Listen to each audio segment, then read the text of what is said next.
Hello and welcome to today's episode of Nucleus Investment Insights. Today's episode is called The 2023 Recession the World Has to Have.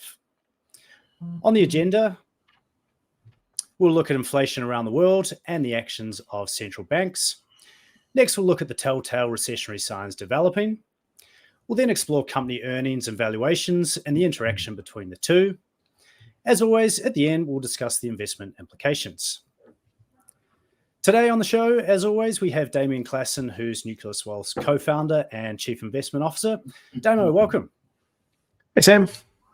Hey, Damo. We're also joined by David Llewellyn-Smith, who's Nucleus Wealth's chief strategist and co-founder also. Dave, welcome. Thanks, mate. Good to be here. Excellent. My name's Sam Kerr. I'm the senior financial advisor at Nucleus Wealth. For those listeners that don't know, Nucleus Wealth is an Australian active and passive investment manager. We're a global macro investment house and use the insights shared in this podcast to construct and manage our active portfolios.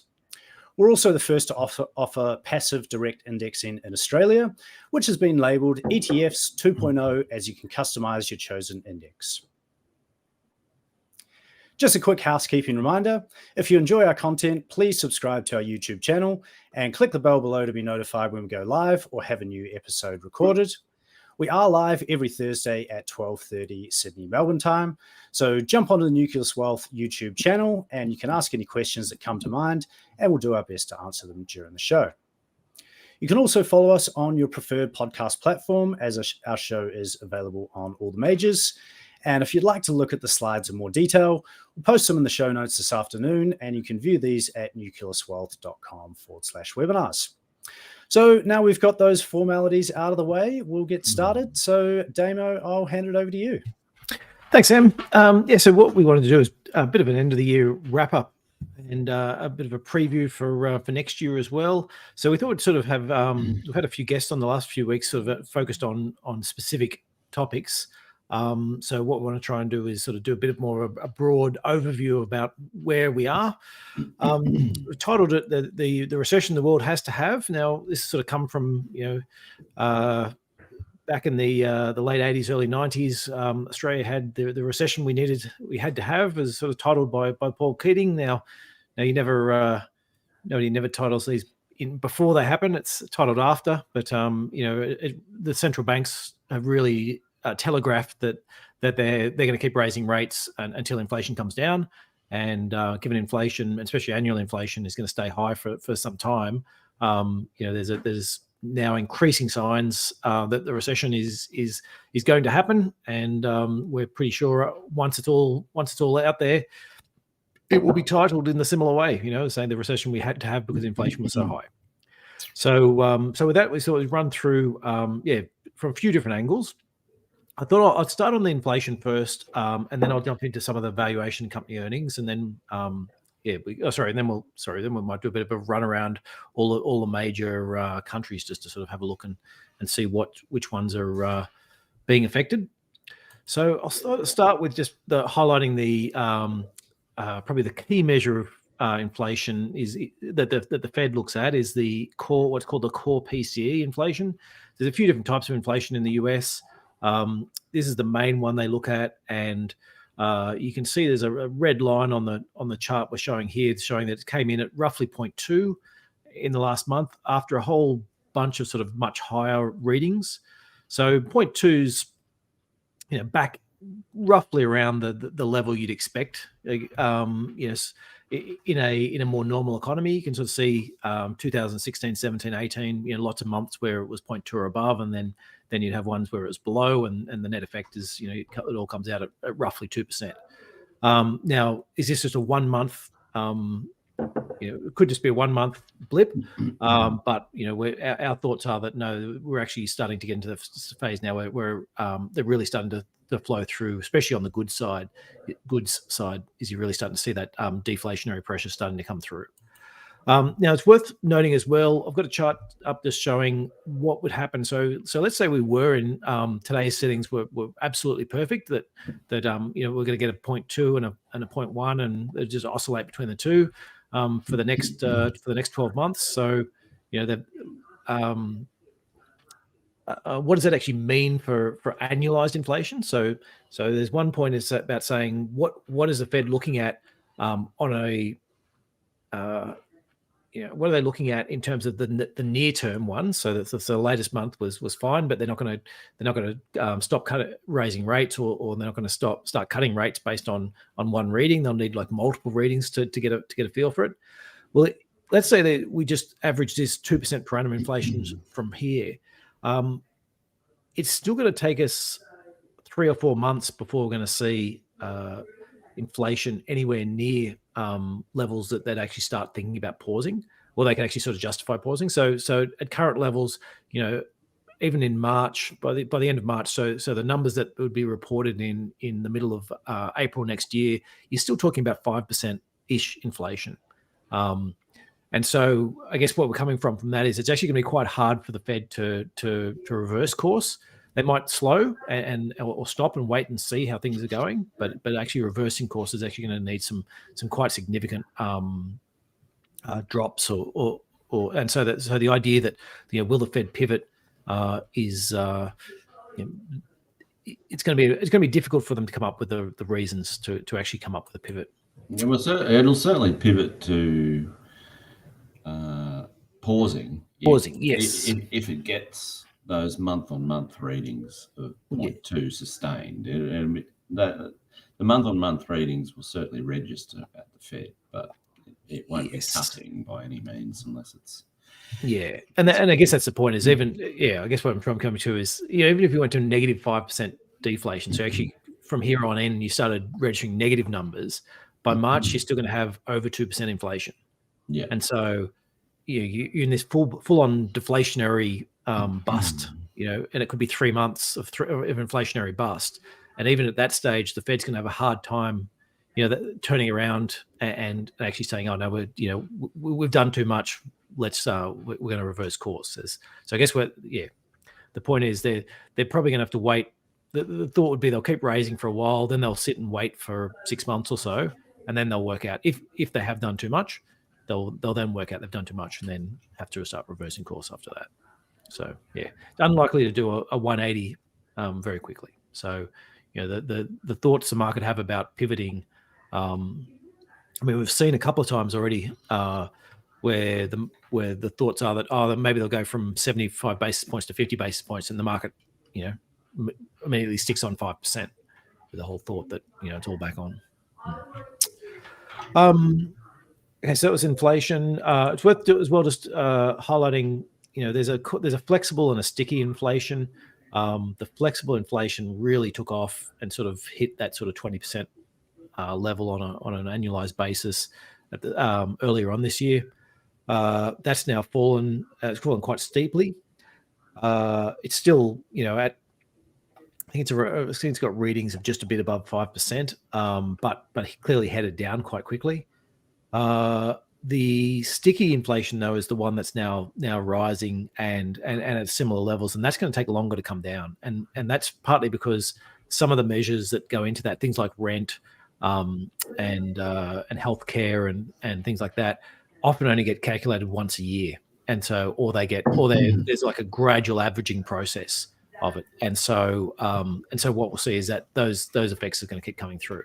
Yeah, and Damo, what is the main differences between the core, the flexible and the sticky? Like you mentioned, the rent and the healthcare, but what other ones are there? Yeah, so things like food will falls into your flexible. There's a lot of goods that will fall into the flexible ones, and the idea is that they're the types of things where let's say fashion and stuff like that, where if there's lots of demand out there, the prices will go up. But if they start getting left with lots of inventories, they'll start discounting. And food, for example, will bounce around a lot with weather conditions and other things going on. And so where the thought is that that's not actually going to that type of inflation doesn't tend to create ongoing inflation, whereas the sticky one does. Having said that, the sticky one has a bunch of weird things in terms of how it's calculated, which can mean that that the actual headline figures can overstate how much is they'll understate it for a while and then overstate it. So rent is a good example where rents took off And you didn't see that really in that sticky prices for a number of months, and then it's all suddenly hit. But it's going to take a number of months to flow out the other end once rents start falling as well, which they seem to be doing in the US. Yeah, they're actually falling quite heavily in leading indicators, kind of private surveys and things, but it will take time before they hit sticky inflation. The other feature of sticky inflation is that it's more service oriented, as Damo says, and has maybe not a stronger relationship, but certainly a strong relationship with wages growth, which is still quite strong in service sectors of the US economy. And so it's not out of the woods in terms of this sticky inflation and how long it will last. And that does raise the possibility that the Fed will need to actually keep tightening, albeit at a slower pace, to get that terminal rate up and choke off this ongoing sticky services inflation. So it's pivoting, but there's a question of how fast some of this sticky inflation falls. Certainly at the headline level, we've got a lot of big falls ahead already, still locked in because so many goods prices are really plummeting. But when it gets to these core measures, it is going to take a longer time, and the debate now really is about where that terminal interest rate is. And it's possible that it's higher, not lower, than markets are currently considering. The other thing I just want to highlight, I've got another chart there on the right showing the 3-month annualized change. So same numbers, same measures, but just showing on a shorter term. And so you can see that the 3-month annualized for the flexible inflation has been incredibly volatile. So you hit 60% at one stage, and then 2 months later you're back to 5%, and then back up again to 20%, and now it's slightly below zero. But yeah, I guess it's just highlighting that part of it is really bouncing around a lot. Whereas the sticky inflation there is a lot steadier, and it sort of seemed to have sort of capped out a little bit at over 5%, and anyway, we'll see where that leads. We'll get the next batch through quite shortly, and which is likely to be pretty market friendly for a little while on the headline numbers falling to from their peak up in 9 back down to 5. They've got a fair way to fall. Yes. Okay, so that probably leads us into central banks then. It does. So this is the sort of second section of our presentation today, which is where we've been through this inflationary shock and tightening shock, and what we're starting to see is some recessionary signs in the global economy, beginning with the central banks, where an increasing number are pivoting away from their aggressive tightening. The latest was last night in Canada, where the Bank of Canada, hiked another 0.5, but said it's easing back. We've seen that with the Fed, despite some pretty heavy duty easing already handed to the economy via markets, with the rally in stocks and bonds. The RBA led the pivot towards slower tightening. Remember, this is a second derivative pivot. It's not actually a pivot to rate cuts, or even, for that matter, pausing. It's to slower hikes. And just across emerging markets as well, we're seeing central banks ease off on the tightening, at least at such an aggressive rate. So they're ratcheting down towards sort of more normal increments of tightening, which clearly, they sense that their economies are slowing, and inflation is slowing, and that if they can, they'll try to engineer a soft landing, which, as the RBA admitted this week, is a pretty slim chance. and the Fed said that as well, but that's obviously what they're going to aim for.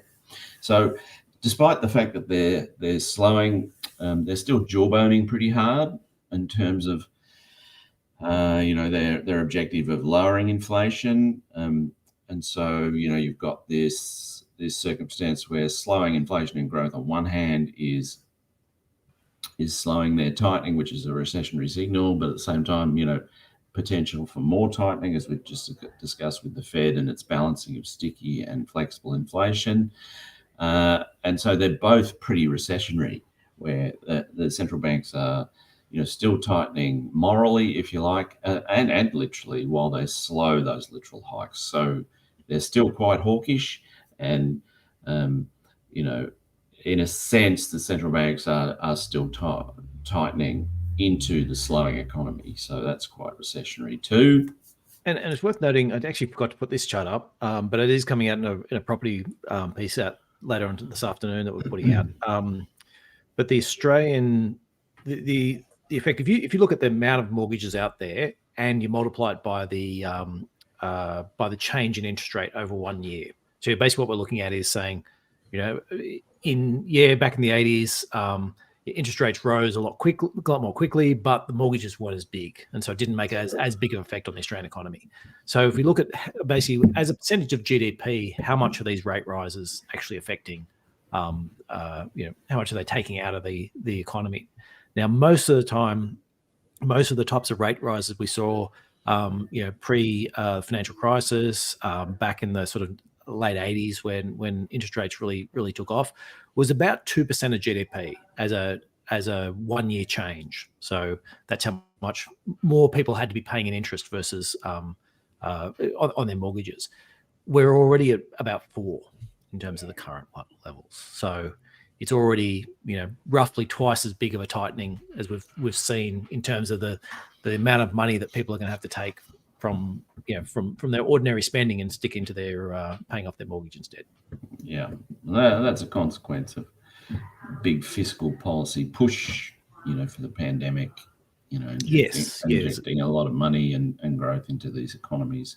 Yeah, a little bit's reversal, because it fell by 2% first and then rose by 4%. So there is that effect in terms of it saying, we cut rates before putting them up, but there's still a massive effect on. Yeah, it's a huge shock. So, and then we've got this question of sticky inflation, how influential that'll be over central bank thinking, and there is a possibility that the pivot is too early, especially in the US where there's sticky inflation. Well, inflation got much higher. Sticky inflation got much higher, wage inflation got much higher, and so that whole edifice of sticky inflation may again require the Fed to move the terminal rate up higher than markets currently expect. So, all these things are recessionary if you put them together. That is, everything slowing except sticky inflation, and so we're not imminently going to get rate cuts, let alone or we're not even necessarily going to get a pause in the foreseeable future from the Fed, and let alone cuts. So central banks are still pretty hawkish, as we've all said. Sorry, Dave, just quickly, do you mind just defining second set of recessionary signals? And this is really, the big one for me, and that is yield curves, which are, a kind of impersonal and dispassionate predictor of the business cycle. When a yield curve is steep, that is, long end bond yields are rising more than short end or short duration yields, then growth, is then the bond market is basically predicting rising growth and inflation ahead. So the inverse is indicating the opposite. When you have really high short end rates because central banks are tightening, and longer end rates, longer duration rates falling because markets are anticipating that tightening having an effect with lower inflation and growth in the future, then if it goes too far, you get what is called an inverted yield curve. And that is precisely what we have right now in the US. We have an extraordinarily inverted yield curve, the most inverted since the 1970s.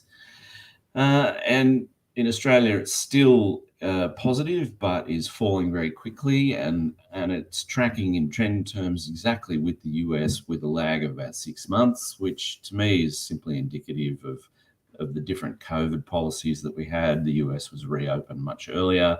Australia had its lockdown policy, which disintegrated early this year and gave us this huge flush of activity of pent-up demand that has come in afterwards that was already underway in the US. And so we're lagging the US cycle by about 6 months. And so that's what I see in the Australian yield curve, which is flattening towards inversion, trailing the US by some distance, but I think it will invert too in due course.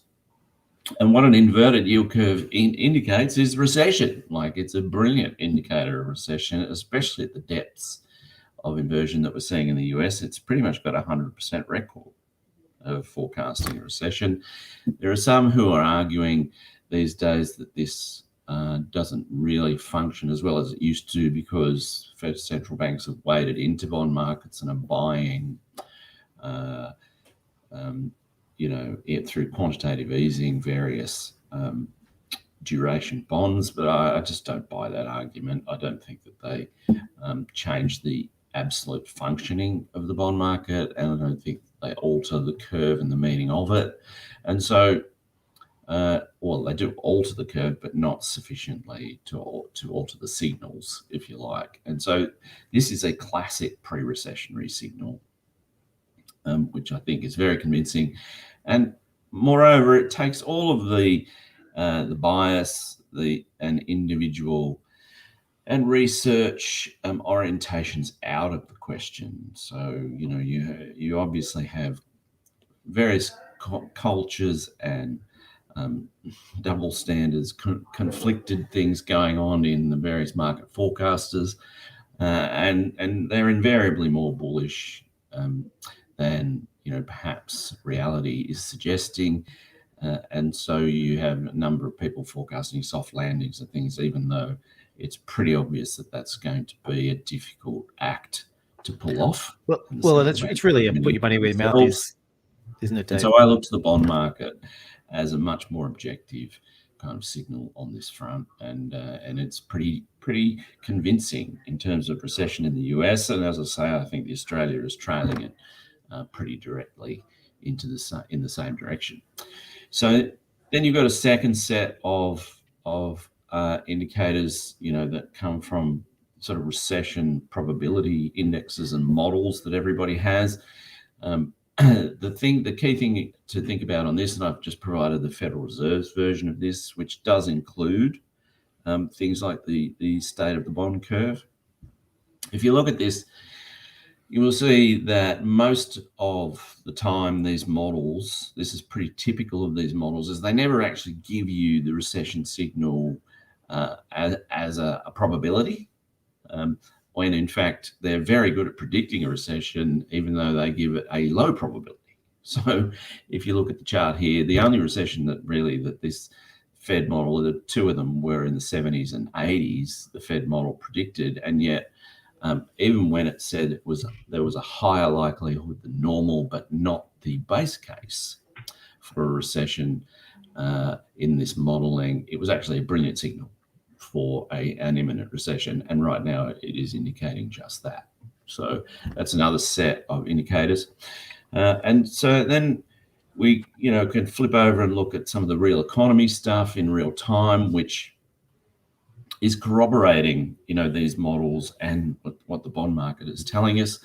And we'll start with the PMIs. So globally, we've just had a fresh set of PMIs, and they're clearly contractionary, both for services and goods, manufacturing. This is right across the world, obviously not consistently everywhere, but certainly in aggregate. So the global economy, according to the PMIs, is already in contraction, let alone, what's coming. And, the forward indicators are getting worse, not better. And so, it's just another corroborating signal that the real economy is reflecting what the markets are saying. And another signal I look to for the relative health of the global economy is trade, and particular, there's just a brilliant correlation between Korean exports and as a leading indicator for global export growth. And I've provided a chart here where you can see Korean exports have fallen off the proverbial cliff, and look to quite likely to continue to do so for the foreseeable future. Some of this is the Chinese COVID lockdowns, but in fact, a fair bit of it is the Chinese COVID lockdowns. But at the same time, I do think that in due course we're going to see that problems in demand in the US and Europe will continue and offset any improvement in China in that index. And Dave, why is the Korean a good leading indicator? Looking at real demand, supply and demand in the global economy, there's issue. So yeah, I think you've got your sound turned off, Dave. Sorry, I think you've got your sound turned off. So you've just been monologuing. Sam was just asking about Korean exports. Why it's such a good indicator for? Oh, the world. sorry. Probably because it's so dominated by semiconductors, which are an input into just about every goods you manufacture these days. And so when you get a big dive in semiconductor orders and production, it's indicating for you that global industry is preparing for diminishing output, probably because demand's bugging. And it's probably a good capex economy in terms of they make a lot of ships, they make a lot of cars, they make a lot of sort of either durables or things that are involved when you're when the capex cycle is expanding. And so and so what you tend to see in recessions is capital expenditure is one of the things that gets cut the most. And so that's why, in terms of what we're looking at, that's probably one of the leading edge indicators, and then you start flying into some of the other ones, and inflation and. Although I would say there'd be some of that, but the capex tends to trail consumption. So, I think the capex hit is probably yet to come. Like a lot of the capex indicators in the US are still fine. They're certainly down a bit in Europe. So actually, I think the capex is probably the next leg down for Korean exports. I think some of the leading edge capex stuff we are seeing though. Yes, like there's a certain certainly in IT. Yes. Yeah.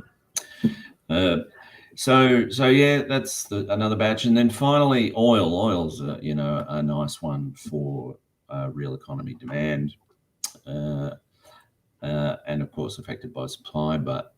Supply is considered to be relatively tight in oil right now, and certainly by Wall Street, which is clearly very long oil. So you want to take that into account when you assess what they're saying. But at the moment, what's been happening over the last couple of months is for the last year or two, oil's had this what is called backwardation, where prices are very high at the front end of futures, and then longer duration they come down, and that's telling you that the world is short of oil, basically, and it's trying to incentivize investment in more oil because people are paying a lot for oil up front, and then the price diminishes as you go out, as that investment is supposedly coming on stream. But what's been happening is that premium at the front end has just been falling and falling and falling. And so despite the fact that a lot of research houses are telling us we're short of oil, what's happening in the futures curve is that there's just more and more oil available immediately. And the gap that you've got between those two is the backwardation sort of heading towards possible contango, which would tell you you've got too much oil up front.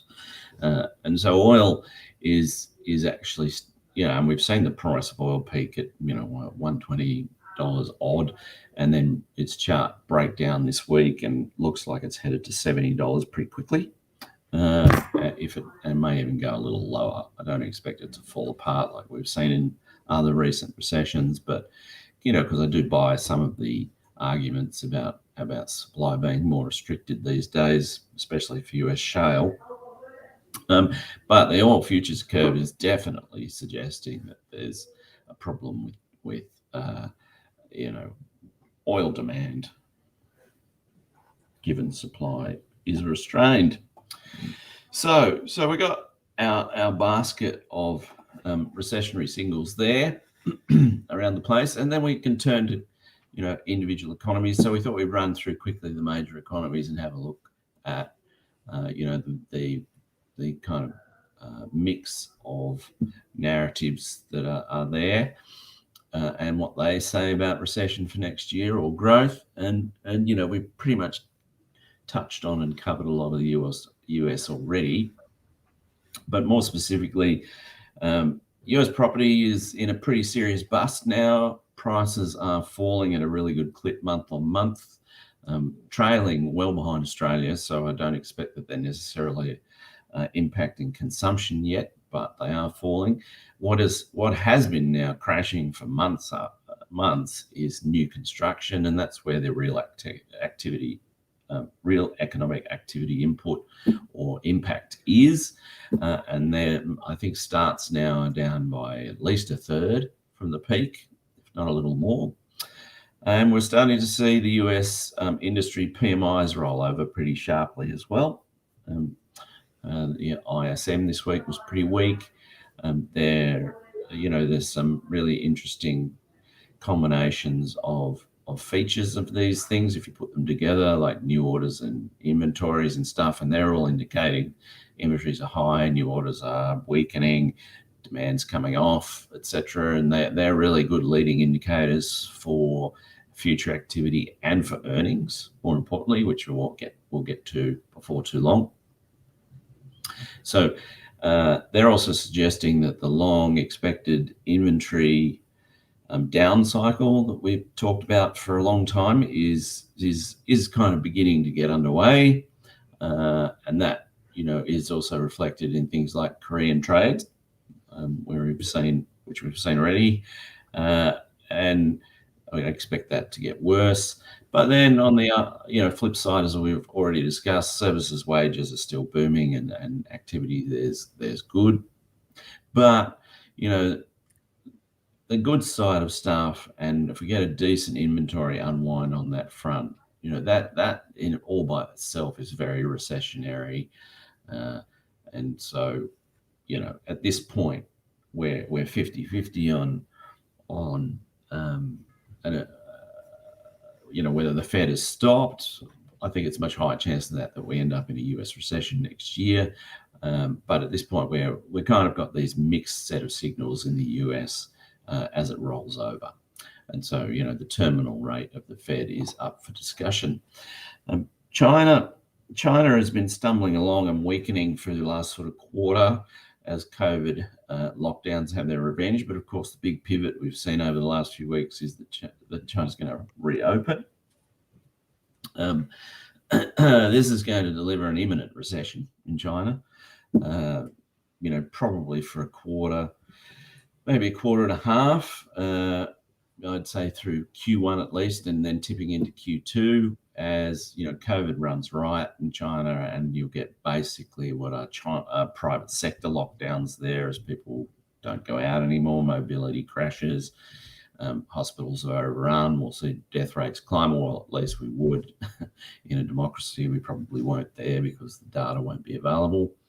But I guess what David's saying is China's invested a lot over the last few years on its testing regime, and it's got quite extraordinary testing ability to be able to sort of test a whole city within a few days. But what they haven't got is one is vaccination, broad vaccination rate from a vaccine that works, and then the second thing they haven't got is enough intensive care if it does rip through the population. And so what we're looking at there is just saying, well, and I guess the third part is they've spent the last couple of years talking about what a great job China's done and how bad this pandemic is and how much better they are living in China, where they've sorted everything out, versus the decadent West where they've let it run. And so because they've already scared the population into it, now it's going to be hard to then turn around and say, okay, just for all that stuff we were telling you before, now it's safe to go out. We've been telling you for multiple years that it isn't. And so, and so that's why Dave is saying, even though you're starting to open up, the question about whether Chinese people will actually get out and broadly spend and do lots, if we're seeing COVID sort of rip through the population, is certainly a point to be concerned about. Yeah, well, I mean, Australia is a great analogy here. We went through precisely this, having been, browbeaten by dictator Dan and others for a couple of years, and then losing control of COVID when Omicron arrived earlier this year. Seems like 10 years ago now, but anyway. And, we basically, the economy more or less crashed as we had COVID before it then absolutely ripped. And so, over about a quarter was the pivot. I think probably it's more extreme in China. I think the fear is greater. So I think it would, even if they let it rip, I think it'll take longer for the private sector to and they have some genuine dictators as well. And they do. And so it'll take a bit longer, I think, in China to process through this. So probably Q1's weak, Q2's soft. But then the second half, you'll see this pent-up demand come booming back in China. And YOLO, for me, is the acronym of the times. You only live once. Very hard to quantify what these things mean, but it makes sense at least that, households that have been cooped up under their doonas for year after year, fearing this virus, once it's come and gone, they really do spend like they're living for today. And we've seen that pretty repetitively around a reopening economy. So I expect a pretty good consumption boom in China by the second half of next year. There are also and tempering that though as well, David, is there hasn't been anywhere near as much transfer to the household sector. So in the US and Australia and other countries, a lot of the stimulus was just straight into households, whether it's increased unemployment benefits or directly writing checks or whatever it is, whereas China has been very much supporting businesses. There has been a lot of private saving in China, though, so some of that could get run down. But I expect a decent one. But at the same time, whilst that happens, they'll let a lot of their COVID stimulus policies go.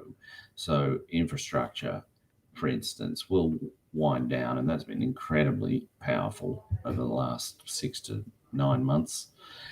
That said, there are also signs that they are, actually going to try and trigger a new property cycle. This is quite fresh. Yesterday, there were a bunch of policy announcements. There weren't direct demand stimulus for property, but they actually dropped the phrase properties or houses are for living in, not speculation, for the first time, which is pretty significant, I think. So, property is once again for speculation and not for living in, according to Xi Jinping. So, I think it'll be quite difficult to turn property around because everybody knows you'll get the shits with it in short order and step on it again.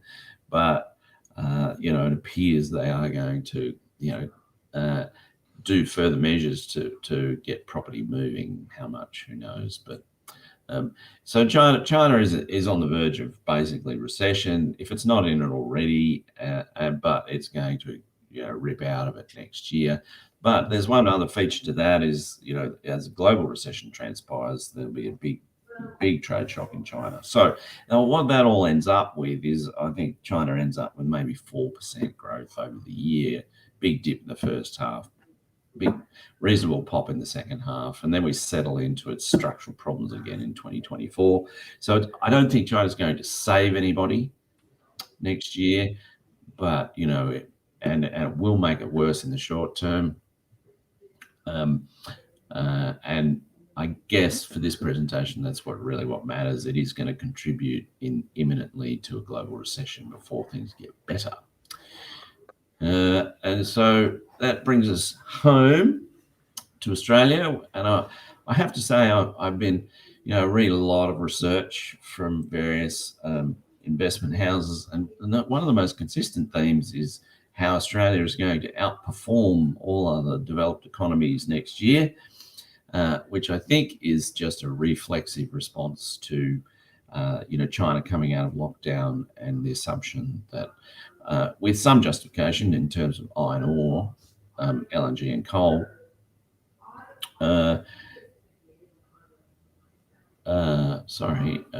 did we do it? Europe? Yeah, we did. So I think we missed Europe, so maybe we touch on that afterwards.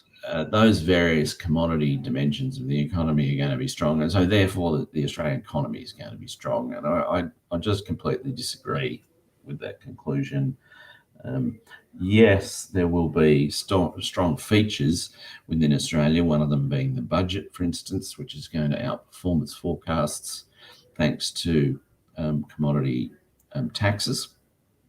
But Australia has the most interest rate sensitive economy in the world. This is why we've seen the RBA be the first to back off interest rate tightening, when the household sector is just massively indebted. And we have embedded in the RBA's tightening for next year something we keep talking about, which is the fixed mortgage reset, which Australia really has no experience of. This is just an unintended consequence of our own version of QE in COVID, where we dropped rates very low and for a fixed period of time, controlled the yield over a duration, yield curve control it's called, and as a result, the banks wrote fixed rates for that duration at very low levels, and that is about to exhaust itself. And they're going to revert to variable rate loans, and they're going to, literally jackknife from 2% to 5 and 6. And it's a significant number of mortgages that's going to happen to over the next 12 months. And it's just an immense shock to discretionary income and spending for households in Australia. So, we think that's quite serious, and will it's not particularly damaging to the property market itself, but although it can be if it gets really bad, the main issue is economic growth, because it's going to hammer consumption. You can toss up how much. I've run numbers anywhere between 2 and 4% of discretionary spending coming off. 2 and 4% of GDP discretionary spending coming off. It could be higher, it could be lower, but it's going to be material, is the bottom line. And that's the key consideration for what's happening in the Australian economy next year. So even the powers that be, the RBA, the Treasury, what have you, are effectively forecasting recessions in Australia, even though they won't admit it, because they disguise it with mass immigration of 2%. Which gives you a baseline of 2% growth, but they're all forecasting sort of 1.2, 1.3, 1.5% growth, and so it's a per capita recession that's already being forecast in Australia. And I wouldn't be surprised if it becomes a real recession. The combination of the hit to consumption and ongoing house price falls also hitting consumption is not an experience Australians have had in modern time, and I think it's going to be quite damaging. On better news, it does look like we're going to get an energy rescue, which means the Albanese government will intervene on energy prices with caps for gas and coal, which would mean the RBA is not driven up to the extreme cash rate that markets were forecasting earlier in the year. It could have done anything from 4 to 6% if this had been left to run, because energy bills would have added anything up to 9 or 10% CPI over a couple of years, which would have boxed the RBA in and forced it to crash all sorts of parts of the economy to fit in these energy prices in terms of sort of inflation averages. So that is not going to happen, it looks like. The precise detail of that is not agreed yet, but it looks like there's plenty of momentum for it. And even electricity futures are starting to fall at a pretty good clip in Australia. So that's really good news, and means we're going to avoid a catastrophe, but still going to be pretty weak. So assuming that deal gets done, I think the RBA is all but done. I think it's already overcooked its tightening. And in reference in particular to this fixed rate reset. And so, we're going to see a pretty good Australian recession next year. The RBA may go again in February if we have a good Christmas, but it would be a mistake if it did. And it will be the last one, I suspect. And this is even if the Fed is forced to go higher, I think, because Australian households are just going to face, a lot of stress, unprecedented stress in the modern experience in 2023. And so other offsets like fiscal will be there, and as well, there's a veritable boom in services investment coming down the pipe, but they're just going to evaporate if households go down.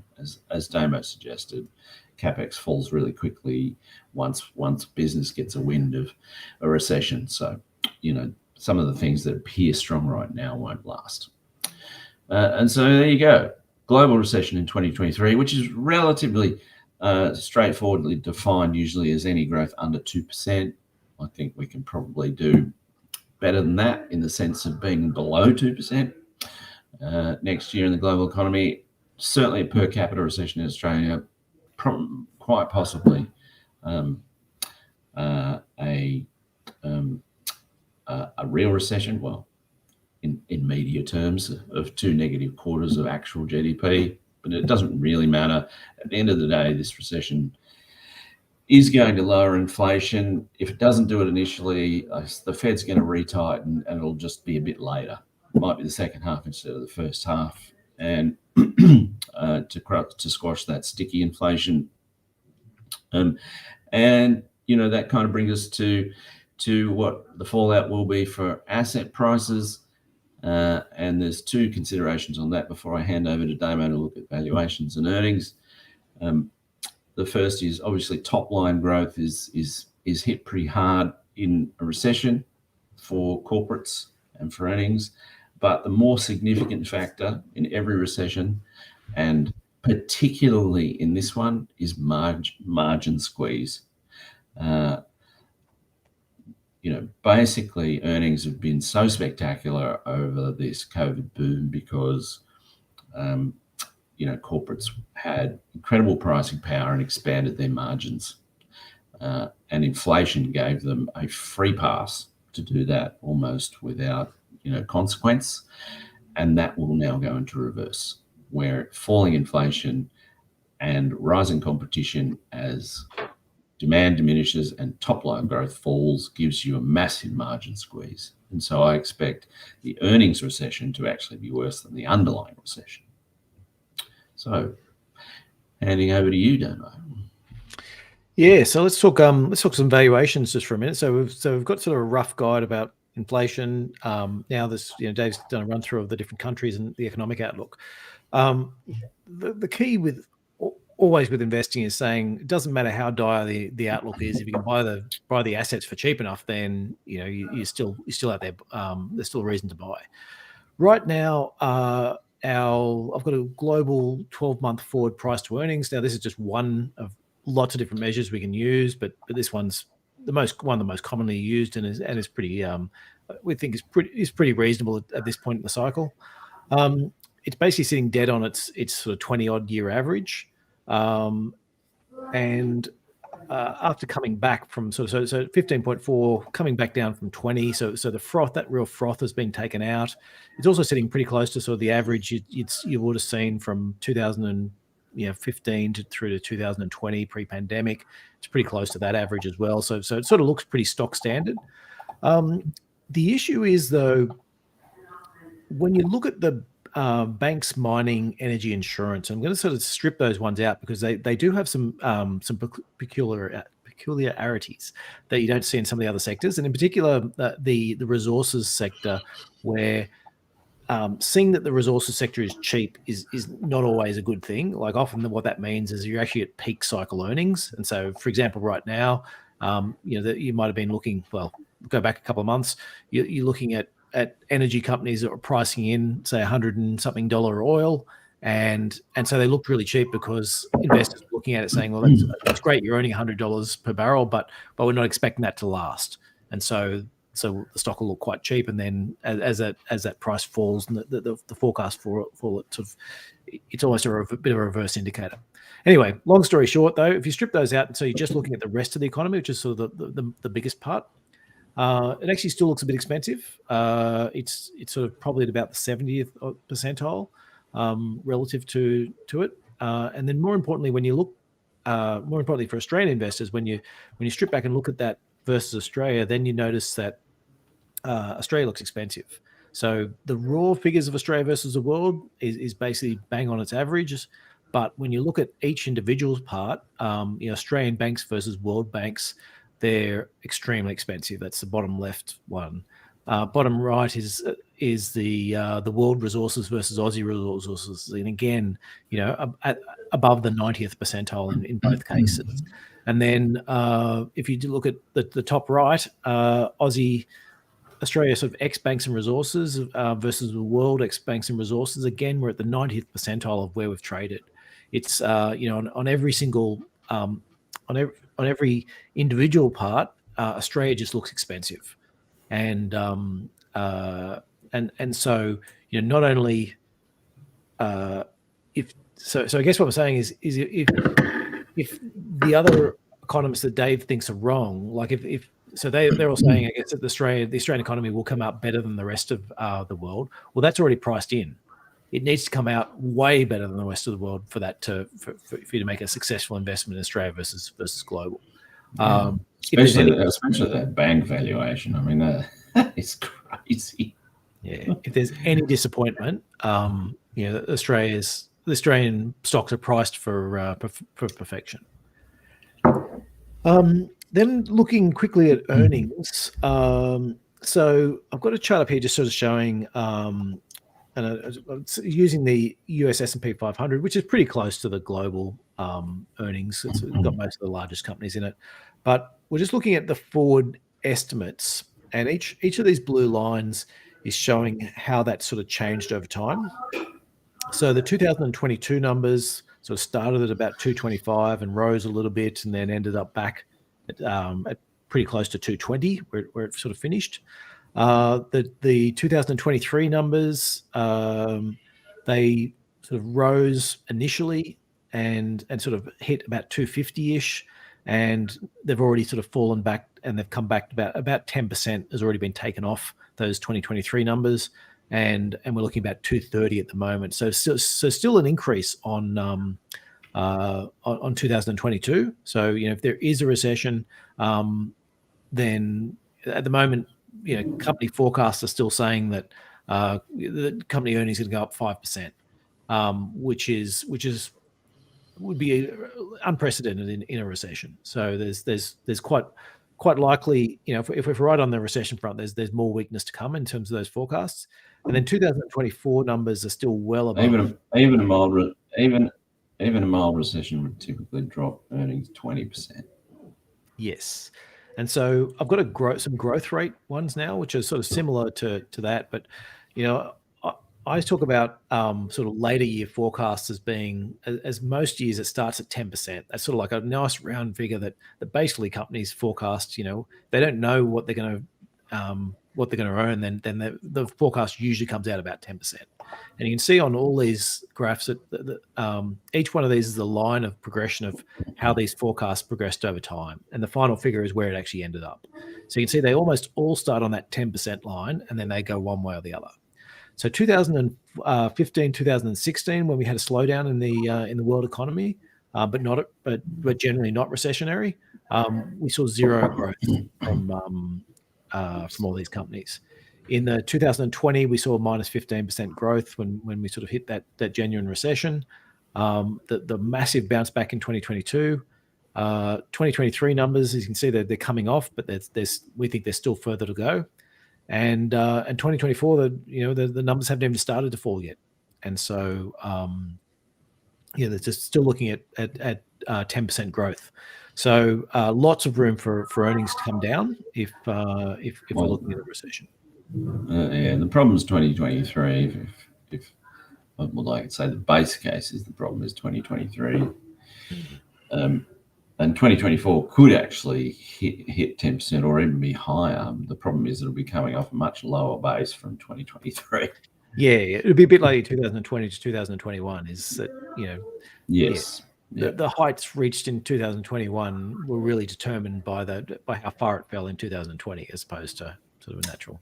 Yes. And so quite often people will look at numbers relative to the previous peak. So they'll say, oh, in earnings, that's often it's quite a way of looking at it, because then you don't see those extreme bounces coming back. But our take would be that if we are going into a recession, which we think we are, there's at least another 10% you can knock off earnings. Probably more. Most likely more. Negative 5% would be a pretty good outcome for a world economy going into recession.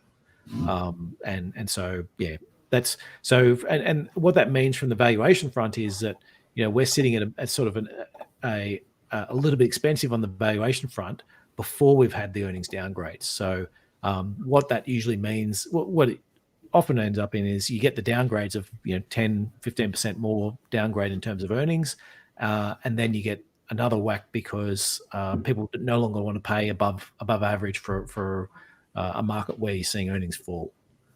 And so that the combination of that can lead to some relatively dire circumstances. I'll just add one thing there as well, Damo, where we're talking about, a mild recession is all that's needed here, because the corporates have had such amazing pricing power with inflation. If there's a minor recession that kills inflation, brings it back into where central banks want it, it should be a base case because that's their job.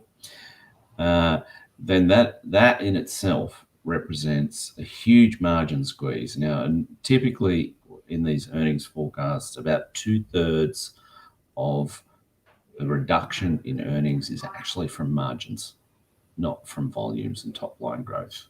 So even a mild recession here that diminishes inflation back towards or near typical inflationary ranges will be very, very severe on margins, and it's margins that drive the majority of earnings downgrades.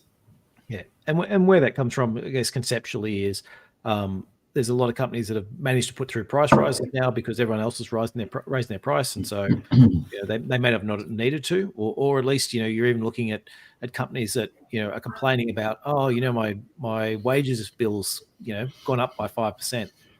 So we've got this huge thing coming through without actually saying, well, yeah, but we raised prices by 8%, so that's actually expanded your margin. The issue now is, as demand falls away, they're going to cut their prices to try and chase it. And we think in a lot of cases, there's a lot, especially in the goods area, there's been a lot of extra capacity put on, and so you've just built a new factory because you couldn't keep up with all your demand. New factories online. Now your demand's falling away, and so what do? Do you try and leave your prices high and only run your factory at 50%, or do you try and drop your prices a bit to pick up market share? And what typically happens is everyone starts dropping their prices to pick up market share, and prices get smashed, and everyone, nobody wins from that. But, and then you end up in a classic negative cycle where, because margins are squeezed, profits are falling, share prices are falling.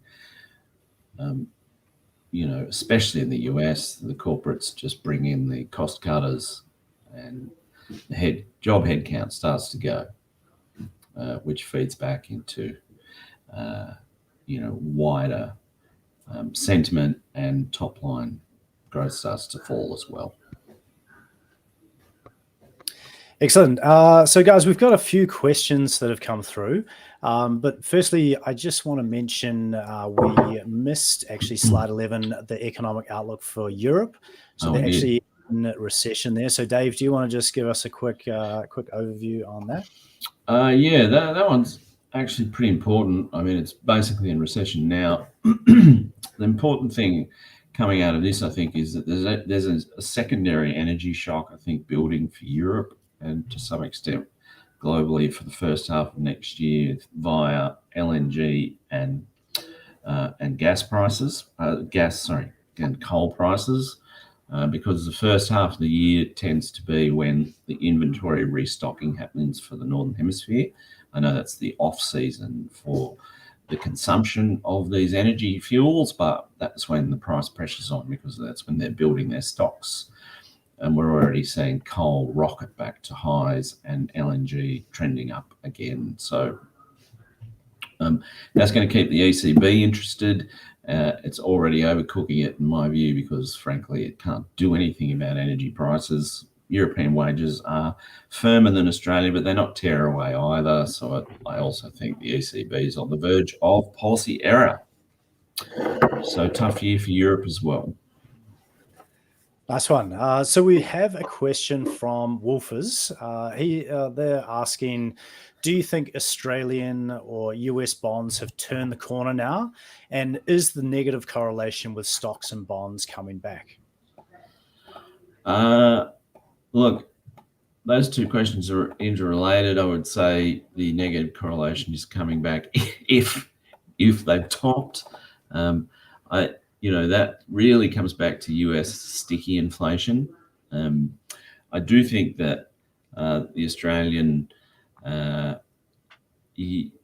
curve flattening will continue, but it will be influenced by what happens in the US in terms of sticky inflation and where that terminal interest rate is. If the Fed's forced a bit higher than the 5% currently priced, then that may give us one more round of bearish bond action, even in Australia. But if that happens, I'll just be buying more of them because I think that would be short term, and we'd just be getting one more round of Fed tightening before a slightly later recession happens in the US and globally. And bond yields, especially at the long end, come down again much further than they have been at this point. So can't say for certain if we're at the turning point, but I'm at least dollar averaging into those bonds because I think sooner or later the central banks win. Okay, excellent. We've got a question from Jude. So they're saying some of Nucleus's smaller investments in the growth fund have done incredibly well.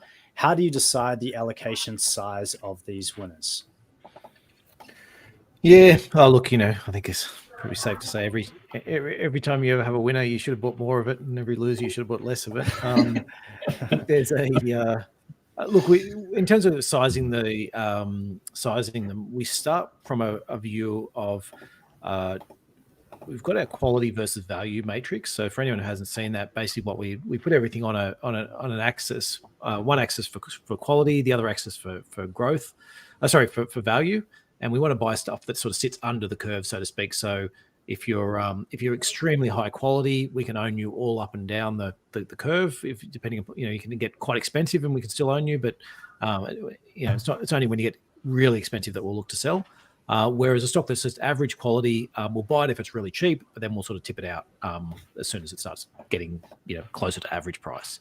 And so what we'll do is, depending upon how far away from the line, that sort of tells us how much we should be buying.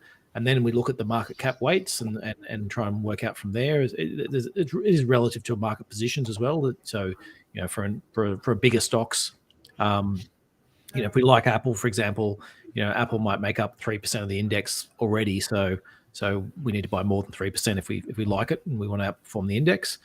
And then the other factor, and then from there, so that's sort of the quantitative factors, and then from there it comes into more of the qualitative about the overlook. Are we trying to have more growth, more defensive? What's sitting in our portfolio? Sometimes there's stocks in our portfolio we're holding there in case we get other things wrong. So some of the factors that we won't be zero weight. We won't sort of turn everything on to saying we think this is our base case and this is where things going, but we want to have an offset if we get it wrong. But there's some stocks in there that will sort of help rescue. And so it depends very much on that stock and looking at the different outcomes and how we see the portfolio moving over time. Thanks, Damo. And I must say as well, one other thing is we tend to hold larger portfolios with the view that, look, you can get individual stocks wrong. Everyone does. And we just want to make sure that, getting an individual stock wrong doesn't sort of isn't the difference between it doesn't make a huge hit. If you're holding 10% in every stock and one of them halves, well, you've just lost 5% of your portfolio. So what we're looking at is a much broader portfolios, and then sort of so that it's more about the overall exposures and a little bit about the individual stocks. Nice one. And Dave, this one's for you. Just a quick fire question. John S. is asking for an update on Australian gas reservation. We've obviously talked about that a lot. Yeah, well, I think we're going to get there. The signs are good. The premiers, the Dunciad premiers, as I was forced to christen them this week, are locked in negotiations with the federal government over, what price to set the caps at for gas and coal versus compensation for lost royalties.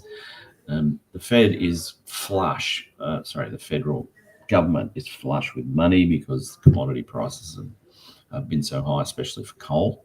And so they have the wherewithal to share some compensation with the states. I therefore think that they will get there.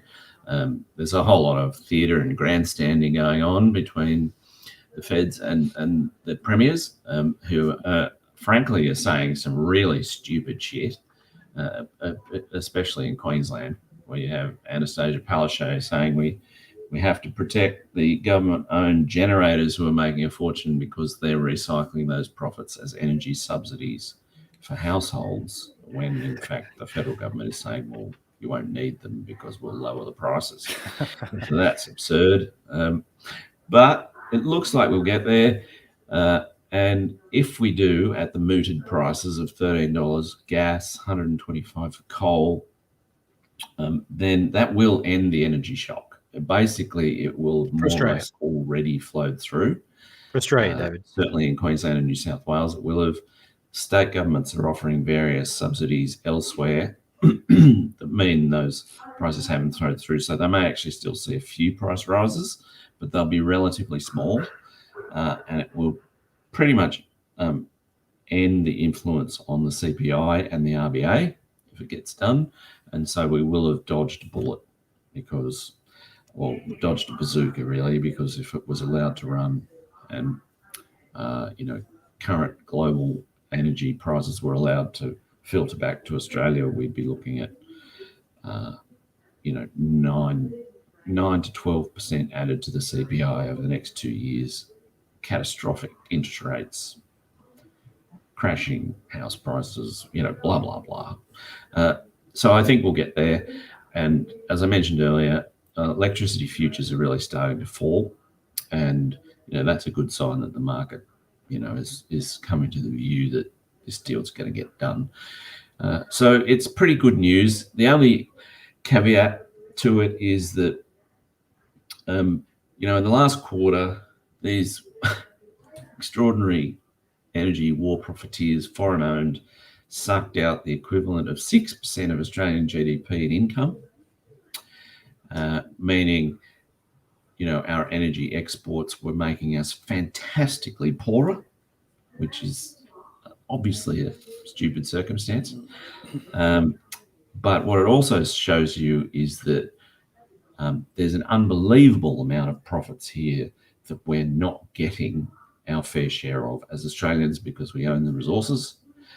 It is one thing, an essential thing for us to stop punishing ourselves for exporting those resources, which I think we will get to, where Labor won't go because it's, a complete pussy, is to actually recoup, at a fair share of those profits for Australians. And we are talking, 6% of GDP. We're talking an enormous amount of money that the budget could get for various services for Australians that we won't get. There's no discussion to take us there, unfortunately. But at this stage, because Australia is such a, disastrous policy context, it's it's a big win not to shoot ourselves in the head. Amazing. Thank you for that update, Dave. Sure. So now we have our viewer question of the week. This is for viewers to have some discussion in the comment section over the coming days. So the question for this week is, what is the most important thing to watch for in 2023? So feel free to post your thoughts and engage with us and some of the other viewers over the coming days. Now we've got our final segment, the investment implications. So Damo, back to you for the investment implications. Right, Dave, do you want to take this week? Yeah, sure. I've lost the spreadsheet. Bonds boom, stocks down, Aussie bottom, and property bust. Well, there you go. Yep. I mean, I expect, good return from bonds over the next 6 to 9 months. At some point, I do think the negative correlation with stocks reimposes itself. So I think don't want to be long stocks at this point. But, there will be a terrific buying opportunity for stocks at some point next year. And property's probably got another 6 to 12 months downside in Australia before the RBA realises, it has smashed Australian households, and the end result is rate cuts by, second half of next year. And then property, starts to stabilise and probably takes off again in 2024. Aussie dollar, a lot less bearish than it has been. Much harder to sort of predict downside for it now. But I do think it probably goes lower at some point over the next 6 months before it goes higher again. Just because I think, we're going to see a fairly bearish impulse in global markets, and that's not a great context for the Aussie. Fantastic. Nice one, Dave. Thank you very much. And Damo, thank you again for putting on the show. That almost wraps us up. So yeah, thanks for all the insights. Yeah, thanks, Sam. Pleasure. Excellent. So we do welcome your feedback on the podcast, especially in regards to suggestions for future topics. Just one sec. If you do have any ideas, please drop it in the comments section below or send us an email at contact@nucleuswealth.com. Just a reminder, this is general advice and does not take into account your personal situation. If you do want to discuss your personal financial situation, please go to our website at nucleuswealth.com/contact and book a call with myself. Don't forget to like the video now, and if you know of anyone that might get some value out of today's episode, would really appreciate it if you can please share it with them. Also, if you'd like to see more of our previous episodes and content, head over to nucleuswealth.com/content or subscribe on our homepage for our weekly Nucleus news and investment insights.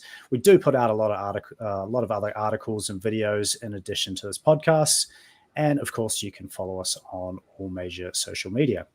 So for myself, Damien, Dave, and the rest of the team at Nucleus Wealth, thanks for watching, and we look forward to seeing you next time. Bye for now.